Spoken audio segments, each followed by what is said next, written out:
Hi everyone, we're going to shift our focus away from measuring population to analyzing population change. And we're going to begin by discussing a model. And a model, again, is a generalized form of something. So this is a generalized explanation of why population change has occurred across human history. So this is one explanation. We're going to entertain others, but this helps us answer what will ultimately be one of our essential questions about how it is that the world has 7 billion people living on it, and where those population and how that change is being experienced in different places over Earth's surface. So here's our essential question. This is the only place it will appear, so please make sure you label it now. How does the demographic transition model explain population change over time? I'm going to abbreviate the demographic transition model from here on out as the DTM. So the DTM is a model that shows population, which means demographic, and changes, there's that word transition, as it relates to the development of a country. So it's going to explain how the internal changes within a country have actually in turn affected the population changes that that country experiences. Please put on the left-hand side of your notes DTM, demographic transition model, and please also put the word demographic and then population on the right, transition on the left, changes on the right. So we understand that the demographic transition model is modeling the population changes a place experiences over time. So here is the model. You'll become extremely familiar with this model. You will memorize this model. You will be able to draw this model by the end of this unit. From left to right, if you look on what we're looking at on the bottom, there's 3 lines here. The red line is the crude birth rate over time. So the left-hand side is the measuring how many per thousand. The blue line is the crude death rate. You know, of course, if we take the crude birth rate and subtract out the death rate, we would get the natural increase rate. So just take a second to try to trace in your mind here how the crude birth rate, I'll follow it along with my arrow, how the crude birth rate is changing over time, how the crude death rate is changing over time, and how if the crude birth rate is high and the crude death rate is high, we have low population growth. Crude birth is high, crude death drops. We have super high population growth. Population growth, even though the population is still growing, it's not growing as rapidly. So that's why we see this change, the natural increase, the rate of change is going down. And ultimately we end with a very high total population with very low growth. So let's break this down. In stage 1 of the demographic transition model, here's the area of the model that's stage 1. Stage 1 is known as the pre-modern society or hunter-gatherer societies. The vast majority of human existence, humans have been alive in the pre-modern hunter-gatherer period, but no country today falls into this stage 1. None. Zero. Let's talk about what what actually happens here in this stage. In stage 1, we have high crude death. Take a look at high crude birth rate. Look at that red line there. Look at from 0 to 50 on the left. We're very high there, very high crude birth rate. Why? People are having a lot of babies if you're in a hunter-gatherer society because they need workers. There's a very high IMR, which stands for infant mortality rate. This is before modern medicine. We have a nomadic lifestyle, so this is not conducive to families necessarily, large families. There's no access to contraception. And oftentimes there were religious beliefs in these pre-modern societies about the importance of having many children and the importance of fertility. There's also a high crude death rate. Take a look at that blue line. These 2 lines are fluctuating because they're inconsistent, but generally speaking, we can see that the crude death and crude birth are pretty much negating themselves, which means we have a very low total population. Same number of people dying as being born, then you're going to have a very low total population. A lot of people are dying because, of course, there's poor medicine, there are diseases. There's also poor nutrition, inconsistent access to food. There's famine. Things begin to change, and I'm sorry this is cut off just a little bit here. Things begin to change at the very end of stage 1, which you can see here where things are starting to level out with the agricultural revolution. You know now from World History 1 that the agricultural revolution is when people, and if you don't, put it on the left-hand side of your notes. The agricultural revolution would be when human beings began to domesticate animals and to farm for the first time. So this is the beginning of human settlements. So you start to see the transition out of stage 1 with a leveling crude birth and crude death rates as people began to farm and they began to stay in one place. Again, we're looking at what's happening in a country and we're relating that, or we're using population in relation to what's actually occurring in that place. No countries today are in stage 1. No full entire countries are hunter-gatherers. There are very sporadic groups of people who still operate as hunter-gatherers. But all countries in modern day have moved beyond stage 1 of the demographic transition model, where there's high crude birth, high crude death, low total population. So what brought us into stage 2? It was partially the agricultural revolution that certainly meant that people lived more stable lives and tend to have more access to food. But what really transitioned into stage two is this here, the Industrial Revolution. Now, this is very important. Please label on your notes on the left-hand side. And you should have, by the way, stage one should have been on the left and all the information on the right. Here we are for transition to stage two. For most developed countries, the transition for most developed countries, it must be labeled like that, not with two S's though. The transition there was the Industrial Revolution. The Industrial Revolution began in the 1700s in England and marked the beginning of tools and machines, improving and increasing the productivity of labor. We're able to produce a whole lot more with a whole lot fewer people working. So we've got mechanized labor, we've got mass production of goods and services, and that could in turn improve the communities where people lived. This led to a decrease in the death rate. Let me back up for a second. So here we are in stage one, crude birth, crude death. We're starting to transition with that agricultural revolution. What caused this massive shift down in the crude death rate for the most developed countries of the world was this Industrial Revolution. This makes sense when you think back to that world population video we watched where it was going boom, boom, boom, right? We were tracing the population over time. You saw that there was virtually no change until the Industrial Revolution in total human population. This massive decrease in the death rate is because when the Industrial Revolution began, quality of life improved for many people, and ultimately medicine was able to be produced through the Industrial Revolution.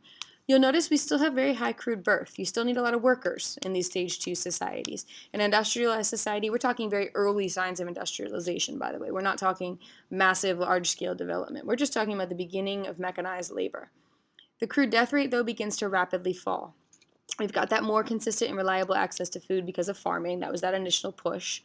We've got improved sanitation because of the Industrial Revolution. We know we have better hygiene practices, better sanitation. Infant mortality rate is going down. If you've got if you still have lots of people being born, crude birth is still high. Let's point again.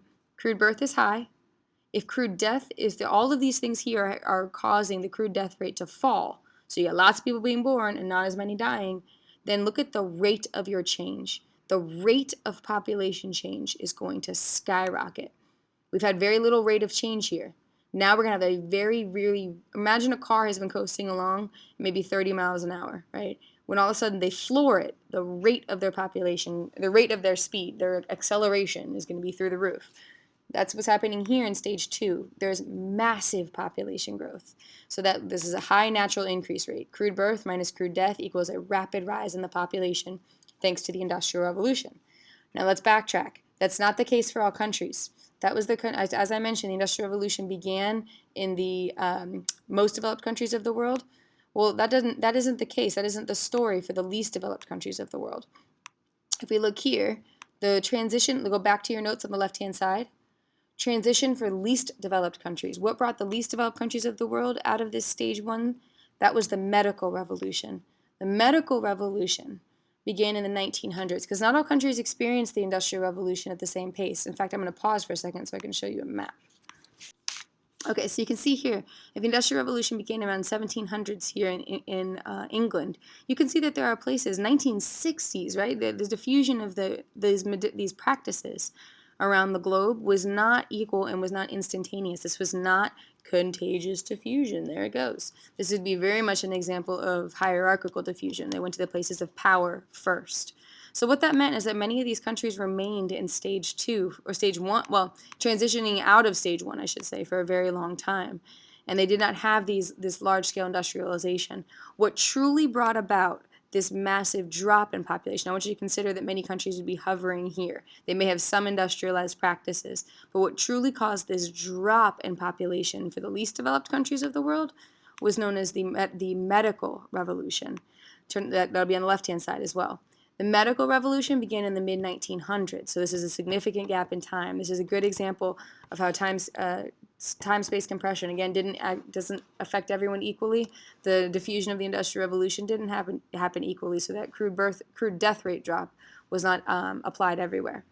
Those medicinal practices began in the MDCs, and they began to diffuse to the LDCs. This is, again, I guess you could consider this to be hierarchical in many ways. Those medicinal practices, better medicine, better surgical practices, preventative care, They diffused primarily to Africa, Asia, and Latin America, and that's what brought these countries out of that stage one, and that's what caused those massive death rates the crude death rates to drop at such a rapid rate. So the reduced instances of disease and cause those death rates to fall. So you can see here these transitions. Those hunting-gathering society, that agricultural revolution brought our population up just slightly. Then we're farming, and then we start to see another significant jump in our population from the industrial revolution. People begin to urbanize. That's where we're coming here. So now we've got this stage two. Our MDCs have gone through this with the industrial revolution. LDCs are going through this with the medical revolution. Well, now the countries begin to stabilize. Now we've got what are known as newly industrialized countries in stage three. This is the beginnings of a society this is going to be the population where they've now established some factories, some markets, some development. So what then happens is the crude birth rate begins to fall. One of the major reasons being the changing status of women. If women are working and they're working full-time jobs, they're unlikely to have as many children than they would if they were staying home. Now that most of the jobs are shifting to be industrialized jobs. So now we're not just producing goods, but we're now changing the entire structure of the economy. Now that most people are now working in those secondary and tertiary jobs, the need for workers is going down. So now people are having fewer babies. We don't enter that stage three until the birth rate. I'm going to try to move this to the back so you can see. We don't enter that stage three until the birth rates really begin to fall. In stage two, we have the decreasing death rates, but now we've got a newly industrialized country, changing status of women. Now we even are likely to start entering access to contraception. Now we're starting to see those birth rates fall. Now we're starting to see that the population, that car is no longer accelerating, is accelerating much more slowly. So our rate is starting to decrease. Our total population is still going up because our birth rates are high, our death rates are even lower. So our total population would still be going up and up, but the slope would be different. Imagine here in stage one, we've got a very low total population. Look at the slope, up it goes for stage two. And then for stage three, we'd still be rising, but our slope would be would not be as steep, would not be as great of a slope in stage three. The crude death rate continues to fall in stage three because we've got continued access. It's not rapid of a change, but we've got better health care. And now's where we start to see housing and sanitation continue to improve. So if you've got those visions of the Industrial Revolution in your head, where there's disgusting cities and terrible conditions, you're thinking more of the early industrialized societies of stage two. By stage three, we're starting to see some sanitation, improved housing, better access to healthcare, better general living and conditions, and that's going to drive down the crude death rate. Finally, what transitions us into an industrialized society, a fully industrialized society, would be that when the crude birth rate almost is equal to the crude death rate. What's continuing to cause this drop in population, the continued changing status of women. Now we're seeing women in management roles and leadership positions. So we got that full transition of the role of women. Widely available contraceptive use. I think I looked the other day that the United States at somewhere, which is considered to be in stage 4, we'll come back to that. Possibly other stages will come back. Is something on the order of 65% to 70% of women are stated as using access to contraception. So that's a clear indication of that stage 4 industrialized society.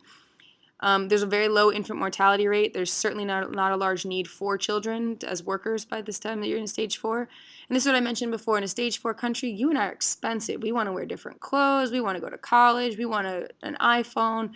You and I want to eat food that's not the same food every day. These are expensive things. So children become sort of a liability in that way. An economic, there's not economic gain for having children as there would be in stage 2.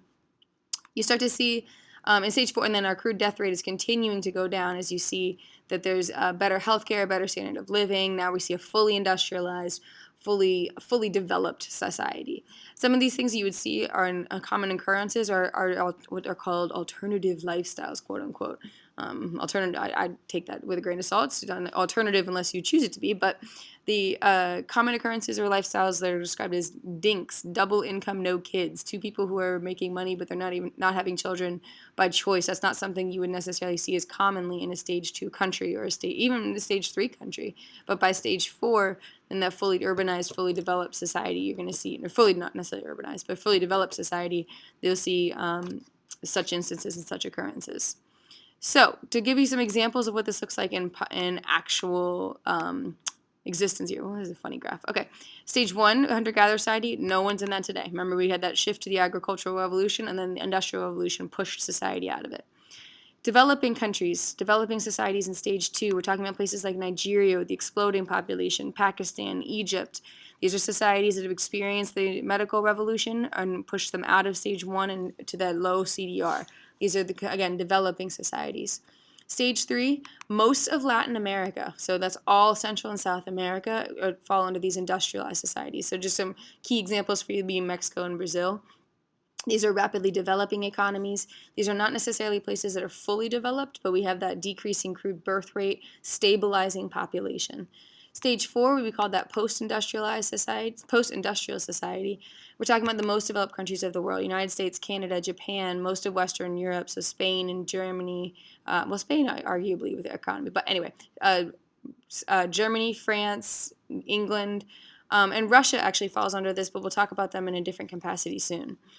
There is a proposed stage 5, and a stage 5 demographic transition model. The AP exam has not yet included this in their discussion, but I want you as geographers to be aware of it. Would be when the population, the crude birth rate is actually is less than the crude death rate, meaning the population is actually decreasing. That applies to Japan, that applies to Germany, that applies to Russia, and we'll talk about that in depth in class. But for the AP purposes, I'd like you to keep it just with stage 4. Alrighty, here come your analysis questions. And here they are. I've got 1, 2, and 3. Please go ahead and make sure you got those on a separate sheet of paper, and I'll see you in class.